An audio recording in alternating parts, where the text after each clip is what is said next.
American community on the European cartoon depictions of the Prophet Muhammad. This is about 45 minutes.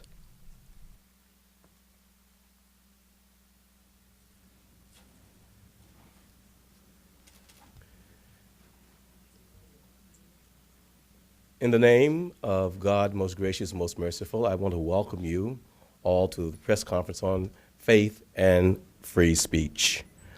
I'm Mahdi Bray, the Executive Director of the Muslim American Society Freedom Foundation, which is the public affairs division and advocacy component of the Muslim American Society.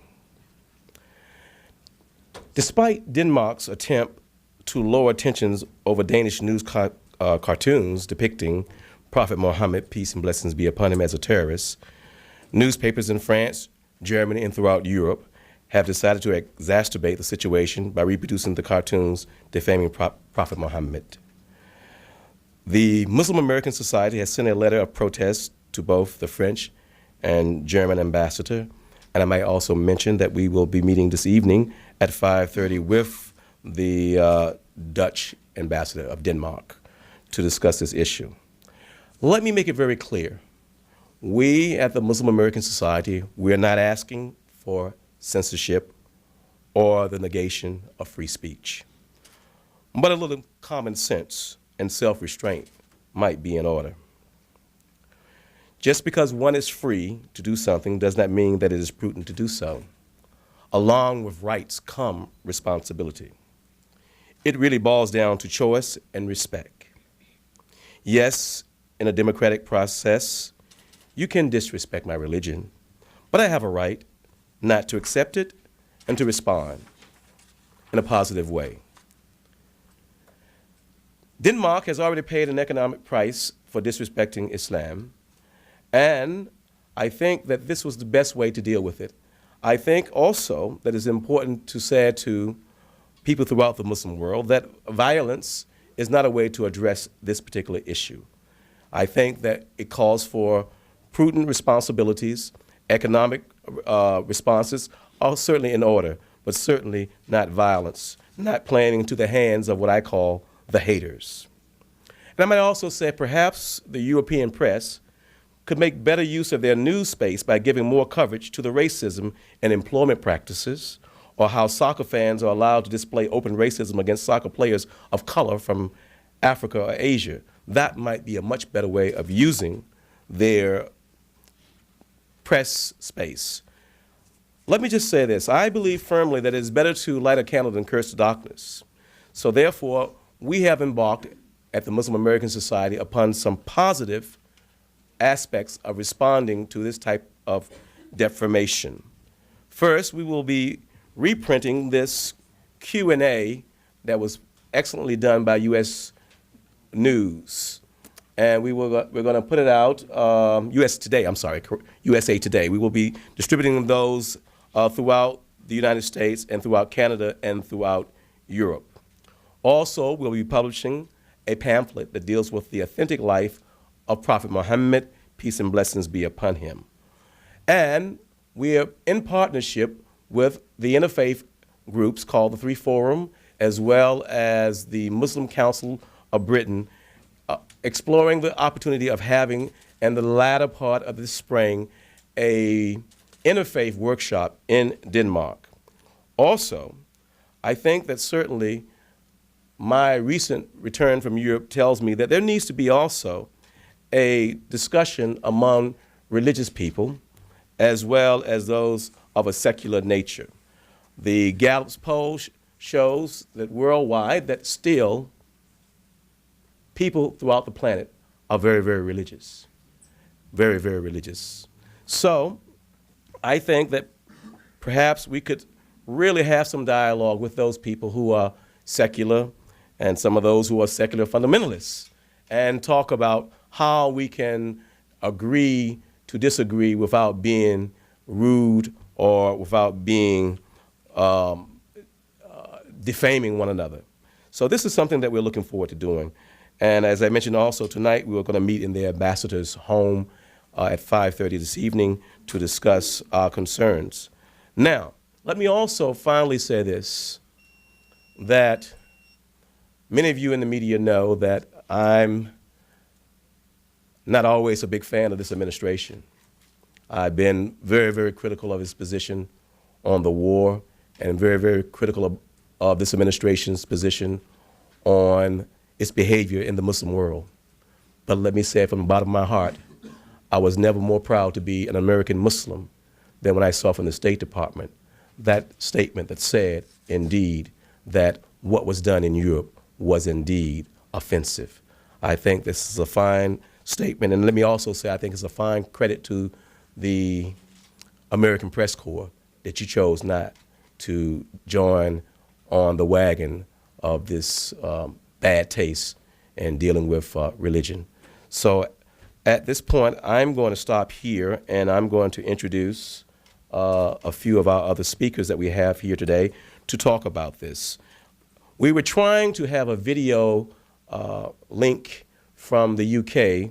We weren't able to do that. However, we do have some statements from our partners in the UK, and I'm going to ask a little later on for Deedra, Abboud, to read them. At this time, I'd like to call to the podium Reverend Dr. Robert Maddox, who is the Interfaith Conference of Metropolitan Washington, D.C. Thank you very much. My name is Robert Maddox, and I'm a Baptist minister here in the area and also the chairman of the board of directors of the Interfaith Conference of Metropolitan Washington, D.C. I speak for Dr. Clark Lobenstein. Dr. Lobenstein was up half of the night working on this, but he had a conflict today that he absolutely could not get out of, and so he sends his apologies and also asked me to substitute for him to the degree that I can. You'll hear a great deal today from my colleagues here on the platform, and I want to echo what's already been said, but let me slide my part in at this particular point. I have the opportunity of speaking for 9, really 10 faith groups who gather under the umbrella of the Interfaith Conference of Washington, D.C. Really for more than 25 years have been working in the whole area of social justice and understanding and dialogue. And we come to show solidarity with our Muslim brothers and sisters today and to express our profound pain and grief and outrage at this intolerable, blasphemous activity that's been done terribly, terribly, poorly, inappropriately in Europe. We are also, as Americans, sort of bumping into the whole great idea of free speech. But we know that with that kind of freedom goes great responsibility.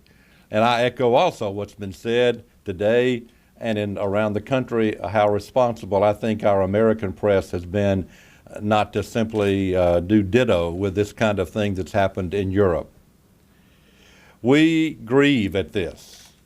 We think that this is a critical time in not only American history but world history as we labor day and night all across the religious and non-religious landscape to try to understand one another to a greater degree. We surely do not need this kind of, I would say, stupid activity on the part of journalists in other parts of the world. We do need to come together. We need desperately to understand one another. And again, I'm glad to be a part of the Interfaith Conference, and we do this kind of thing.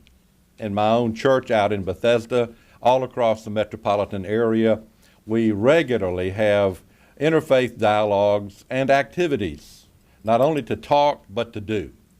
And so today, on behalf of Clark Lobenstein and the other faith communities that come together regularly under the Interfaith Conference umbrella, I say, enough already.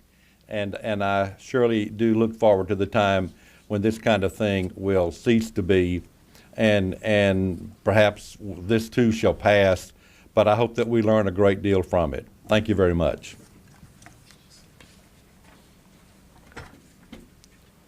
Our next speaker will be Dr. Esam Omeish, who is the president of the Muslim American Society.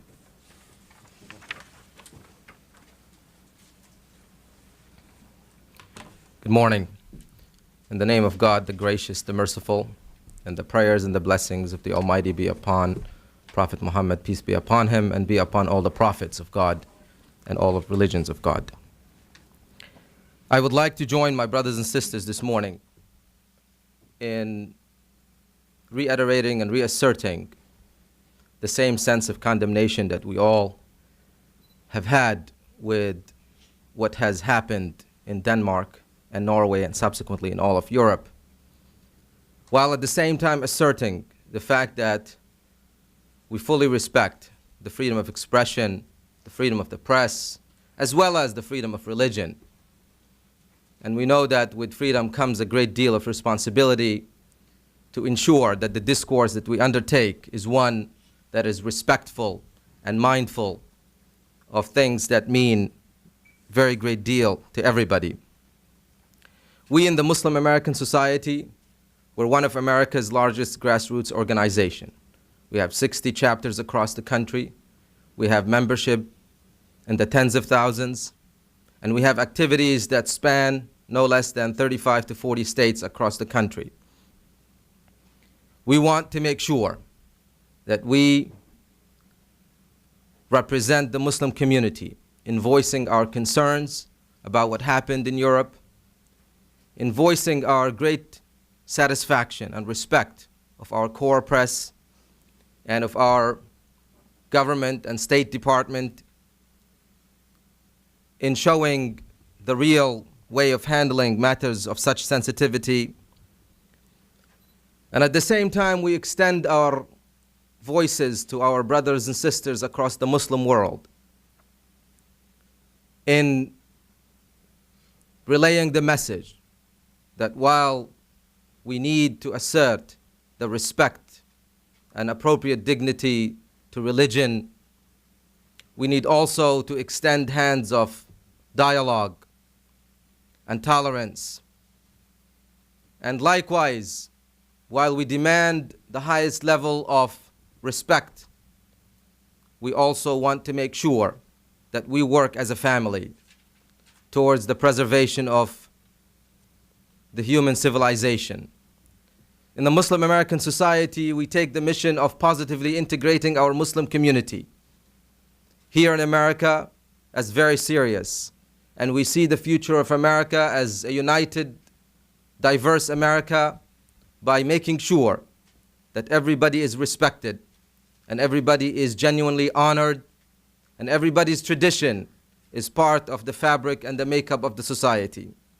And while we recognize that there may be forces of bigotry and extremism that may utilize the very tenets of our Western civility to undermine that which we seek to preserve, we know as Muslims that we can take the higher road and we can persevere through the difficulties of times. And we know that tolerance and dialogue will eventually prevail.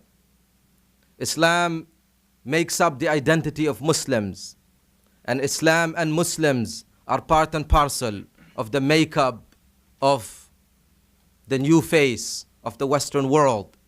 And we need to ensure that we can preserve the health of that progress. And we need to make sure that we, while we respect and espouse the values of freedom of expression and freedom of religion, we also value and espouse the values of the sacred, the values of respecting one another, and the values of ensuring that the divine is respected and has its place in our lives.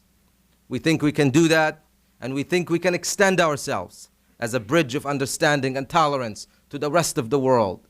We can talk to our brothers and sisters in the Muslim world and ensure and tell them that this bigotry and extremism has no place in the Western world, that this bigotry and extremism will not stand, because we know that our brothers and sisters in the West are people of tolerance, are people of dialogue, are people of decency, are people of respect to the divine and respect of the human values. And so we share with them those values, and we move forward as we work to foster a greater understanding and as we work as partners of civilization here in our country, here in the Western world, and in the Muslim world, as well as the world at large. Thank you very much.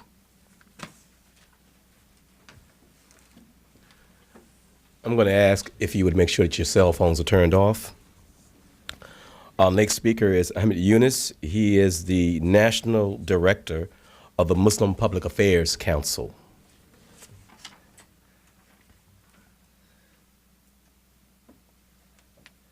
Thank you very much. Very quickly, because much has been said. First and foremost, an unequivocal condemnation of any and all violence by Muslims throughout the world in response to the defamation of the Prophet Muhammad. May the peace and blessings of God be upon him. Number two, the discussion of whether the West's beliefs in freedom of speech have come to clash with Muslim tradition is a construct.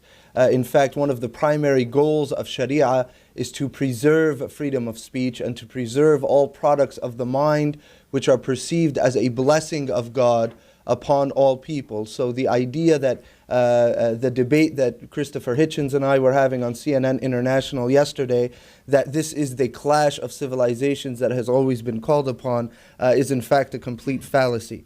There is a difference between freedom of speech and the responsibilities of speech, both the responsibilities of the speech maker and the responsibilities of those in society that have leverage based upon their privilege and power to ensure that there is comity and civility in the discourse between different communities. We are not asking, and no one has asked, for any government to muzzle the free speech of individuals. Rather, what we are asking for are intelligent responses that are aimed at bringing us beyond this era of hate and misunderstanding towards the Muslim world.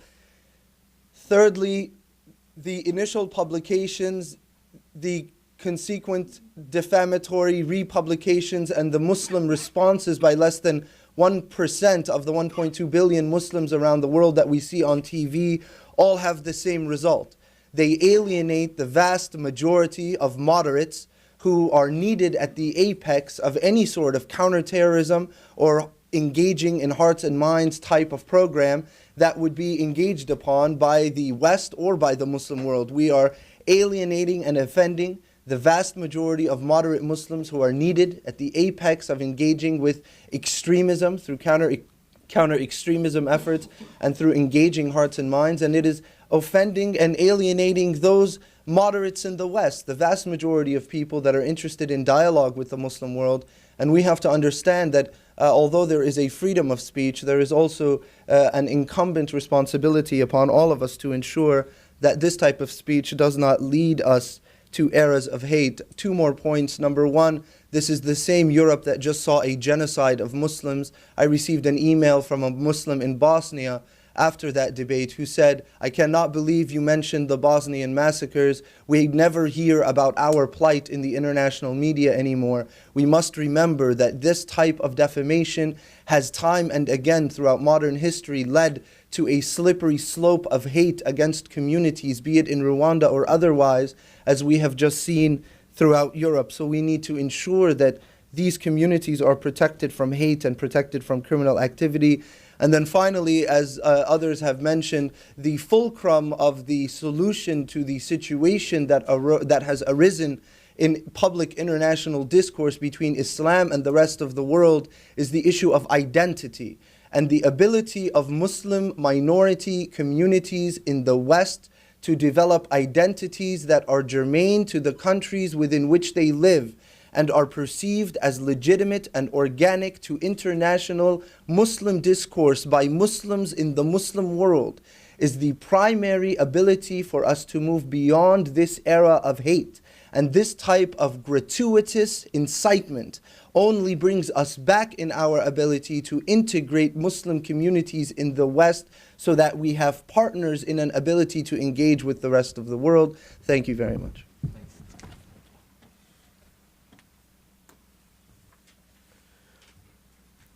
Our next speaker will be Deedra Abboud. Deedra Abboud is Mass Freedom Arizona Director, but she's also an interfaith activist throughout America. And Deedra will come, and not only will she talk, but she will also share statements from Sir Sigmund Sternberg, who is the co-founder of the Three Faith Forum of Christian, Muslims, and Jews, and also Sir Iqbal Skrani, Secretary General of the Muslim Council of Britain. Deedra.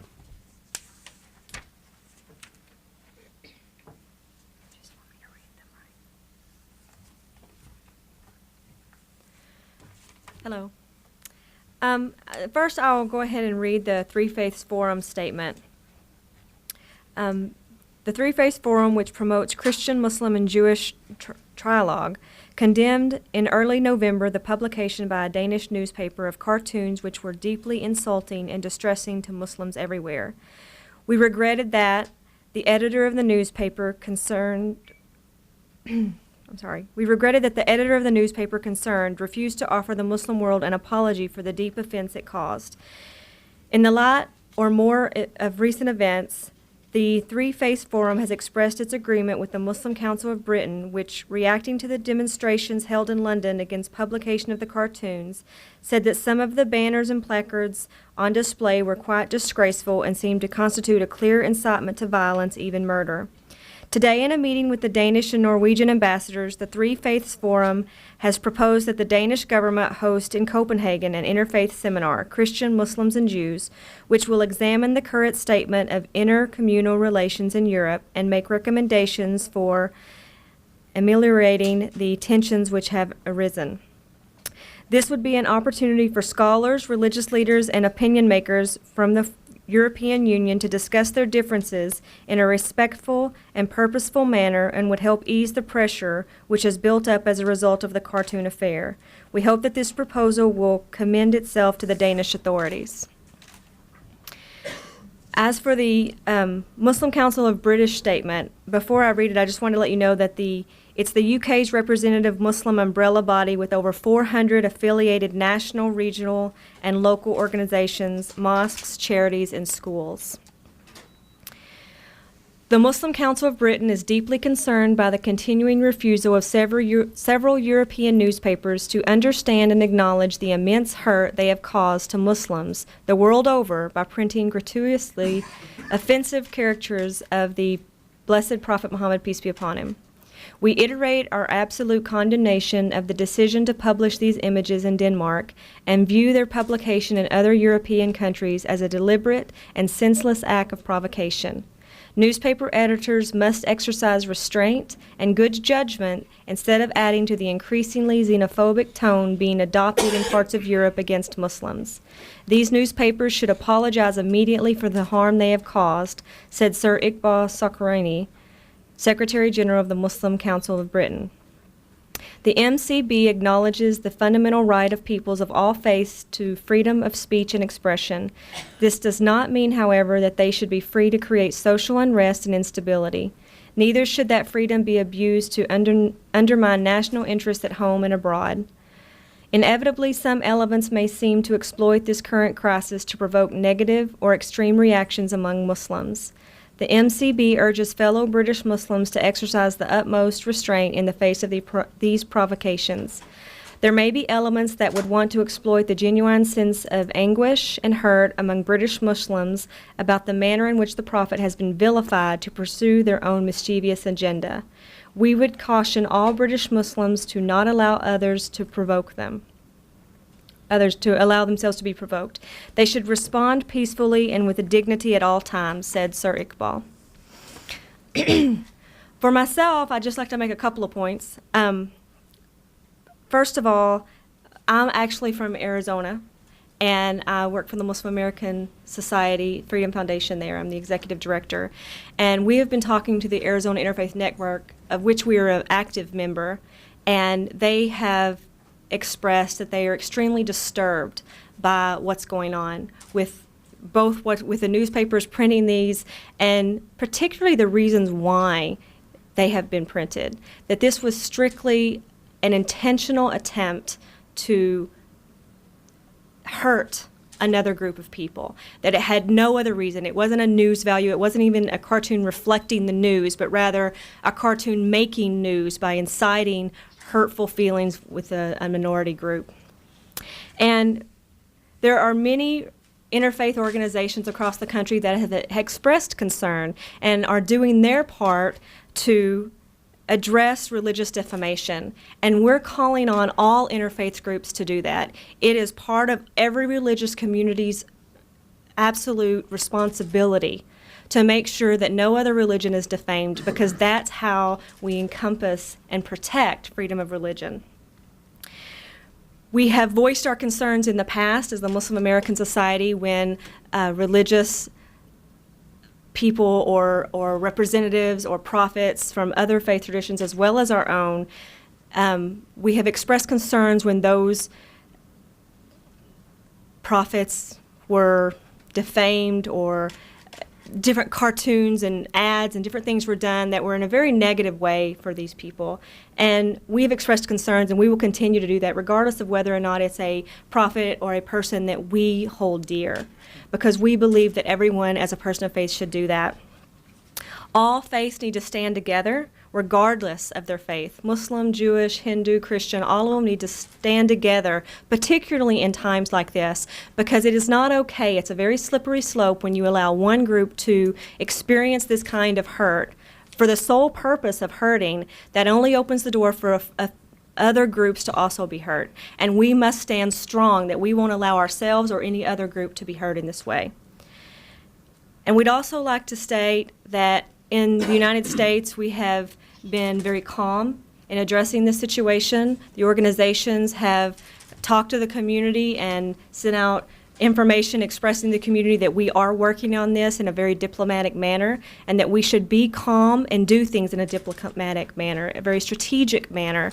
And we are very concerned and sorry that some people, a very small minority of people, have chosen to demonstrate violently against this. That is not acceptable behavior in our opinion. We feel like there are much better ways of dealing with the situation, and we in America, as well as several Muslim groups throughout the world, are dealing with that and making sure that they're expressing to the Muslims that there are better ways of dealing with this, and that we are dealing with this in strategic ways. Thank you.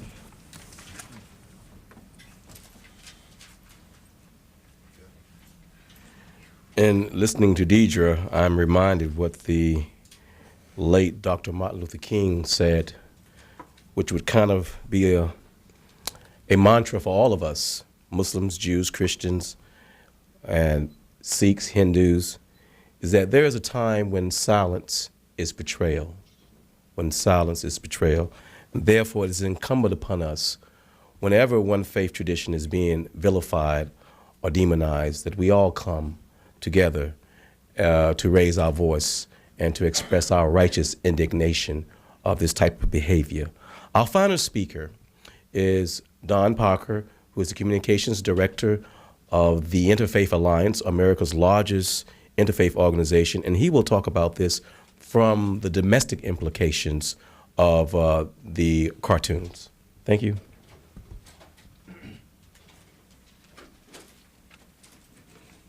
Good morning. Thank you, Imam.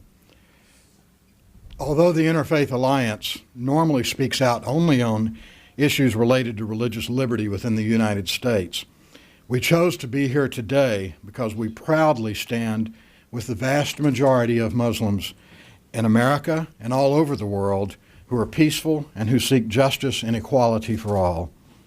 Unfortunately, since 9/11, American Muslims have been unfairly under attack and scrutiny all across this country.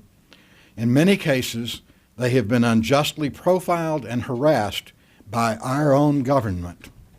The Interfaith Alliance represents more than 150,000 individual Americans with 75 activist groups all across the country, and we come from more than 75 different faith traditions, also including many who practice no religion.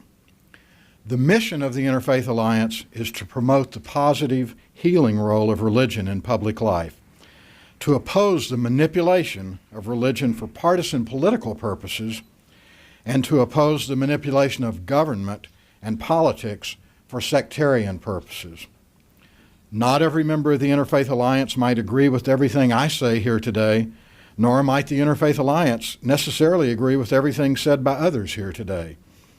But we call on all Americans and all citizens of the world, no matter what our religion or our beliefs, to stand together peacefully and to promote respect and understanding with each other.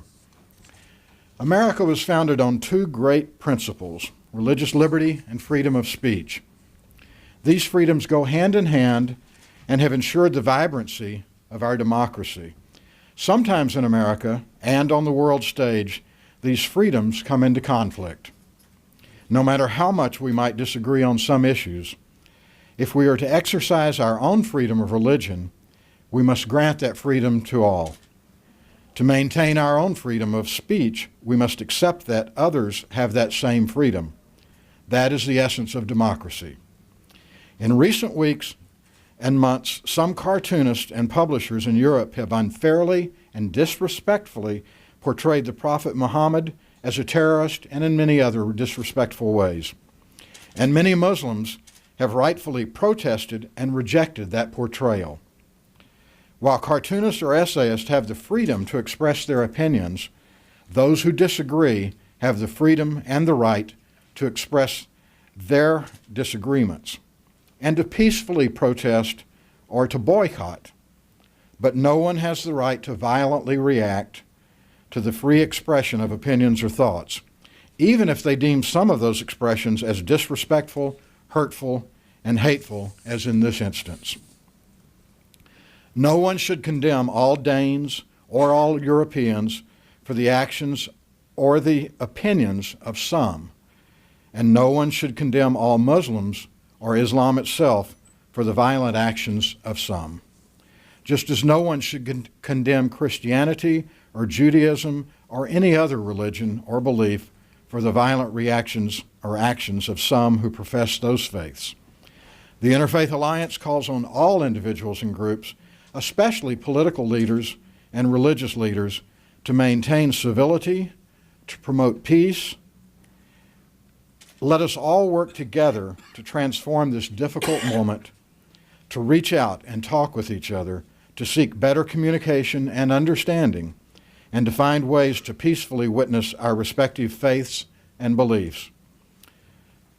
Thank you, Imam, for your tireless efforts to promote interfaith understanding and respect, both with the Interfaith Alliance and in all the things you do.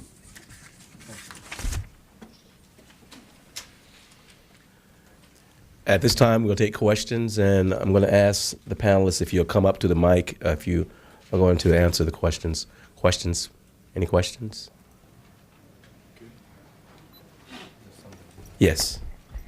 I'm Robert Russell from the Cartoonist Rights Network, which is a human rights organization protecting the attacks against cartoonists. Maybe I should be sitting closer to the door.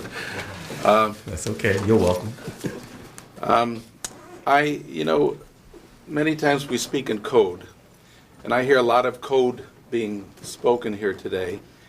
And what I'm a little bit concerned about is that religions and sensitivity for religion seems to be wanting to trump freedom of expression. And sensitivity for people's religious feelings, I think, is here being promoted as something which is above and beyond freedom of speech or freedom of the press. And the message I'm getting is that certain things are off limits, just plain off limits, or we're going to get, Danes should be chopped into little pieces, which, puts a frightening aspect. And I know no one here supports that kind of extremism, and no one speaks on that behalf, and I appreciate that. But that kind of thing casts a pall over those of us who really wish to promote and defend freedom of expression as something that, in a sense, should trump any other consideration in human relationships.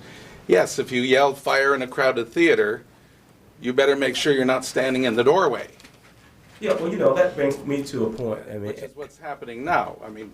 We've had an event where unprecedented and unpredictable responses have come out. But I'm just afraid I'm hearing something about there are certain areas of human relationships and behavior and human interaction that should be off limits to the press. You want to respond? What is acceptable discourse and what is perceived as something that is a norm in society is done when an actor makes a speech and people either decide to attempt to check that speech in some sort of a way or to allow that speech to go ahead.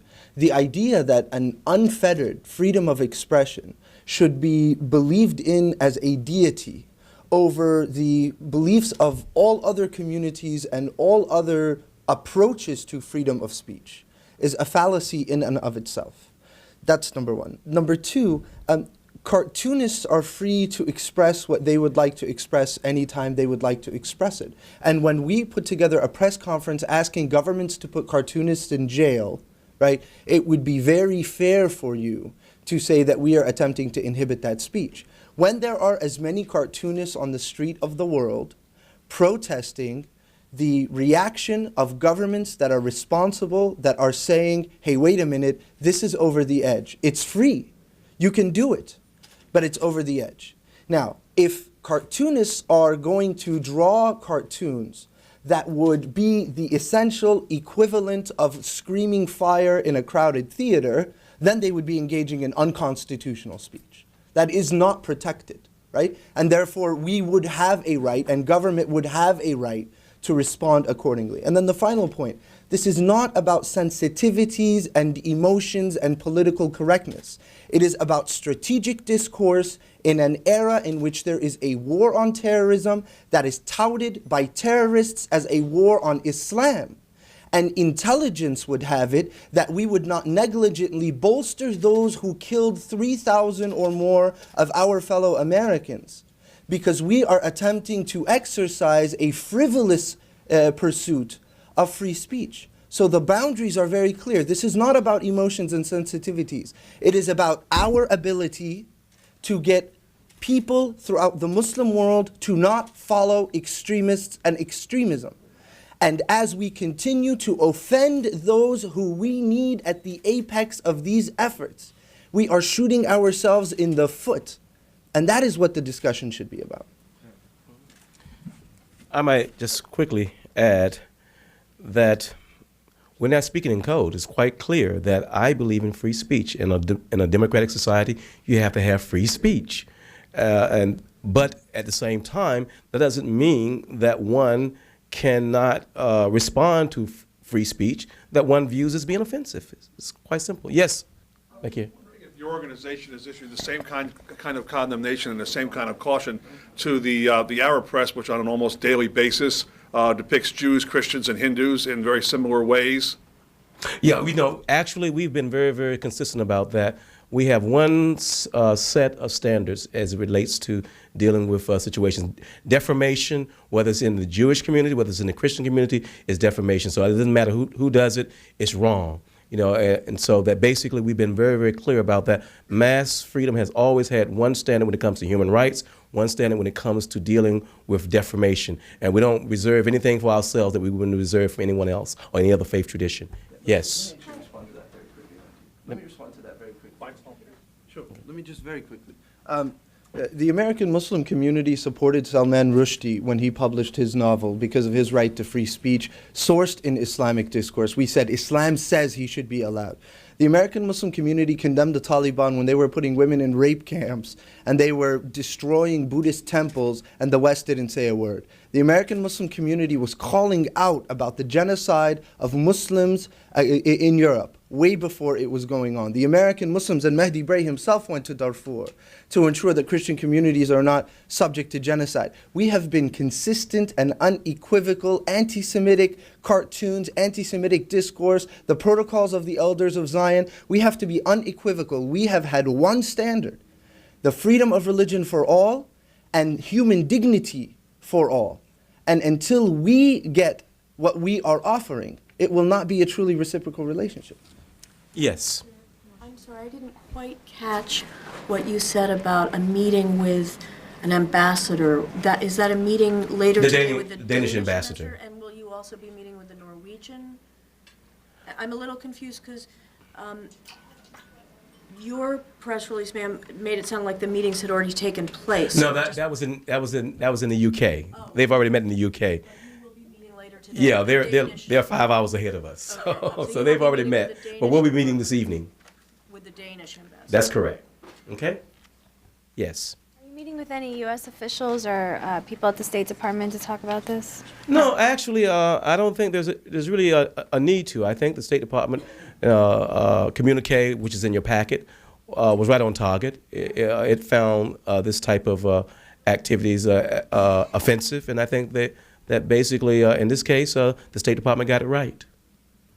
Any other questions? Yes. I'm wondering if we could go back to your response about the cartoons. Do you think that we should be censoring these cartoons and saying in the United States or in Europe they cannot be used? I mean, should the government do? Yeah. Yeah. Okay, Younis. Go ahead. No, absolutely not. I'm saying that the free market that we all believe in is at work. If people throughout the Muslim and Arab world do not want to buy Danish products because of what they perceive to be an insensitivity to their way of life, the free market will take its course, and companies that took years to be built will fall within days. That is traditional notions of nonviolent response and reaction. If the same thing were to happen here in the United States, if the New York Times or CNN or whoever would choose to publish it in a free market system, and the market would have it that most people would be offended and respond, then that would be how things should run their course. We are not asking anyone to censor anyone else. We are saying that those with responsibility and leverage should censor themselves when it comes to what is best for the West and what is best for America's well-being. And these types of actions do not aid our efforts in defeating terrorism and winning a war against extremists. Why is it that a Danish food company would be responsible for what a newspaper did? That company had they couldn't control what newspaper editors did that day. That's true, but I think that one of the things that took place was that the Danish government was slow coming around about dealing with this. And this is something that we've seen in the civil rights movement and throughout, that people use their economic leverage in order to express their dissatisfaction about an effort. And so if they come the wrong way, you make them pay. That's basically how it works. And so basically the Muslim world decided that they would boycott Danish goods to show their displeasure with what took place. And as a result of that, it made some differences. The government began to be more responsive, and the newspaper ultimately apologized.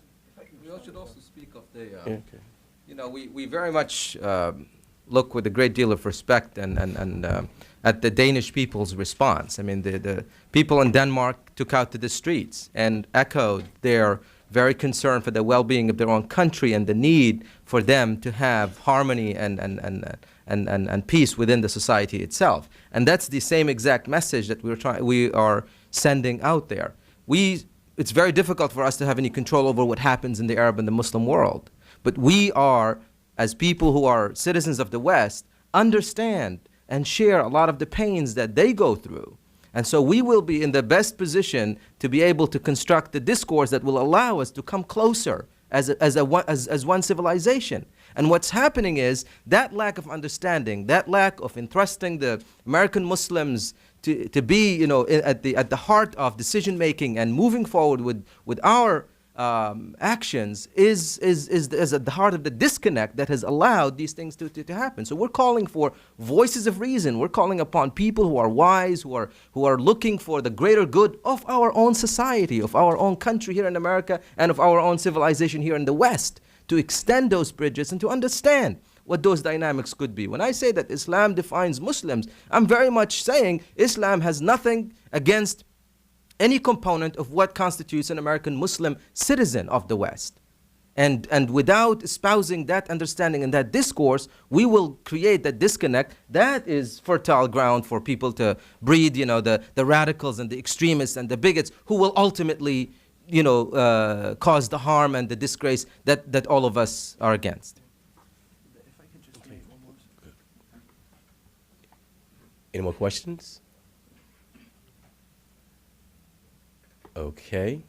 Well, we certainly want to thank you for coming, and also all of our panelists will be available upon conclusion for one-on-ones if you'd like to do it that way. Thank you so very much for coming.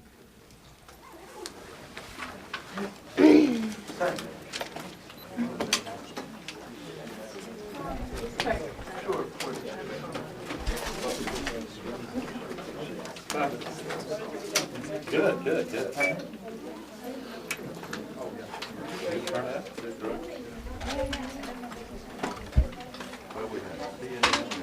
No, I don't talk about obviously independent, obviously print, obviously cartoon lobby. You might get your statement. That was a good point, you know, nobody's trying to throttle. Yes. I was in the room last night. I don't. My colleague Started to tell the parable for what you need to do that. But one of the grandfathers was saying, his grandson walked up, he was kind of a daredevil, and he walked. Tuesday on the C-SPAN networks. On Washington Journal, your calls for our guest on the president.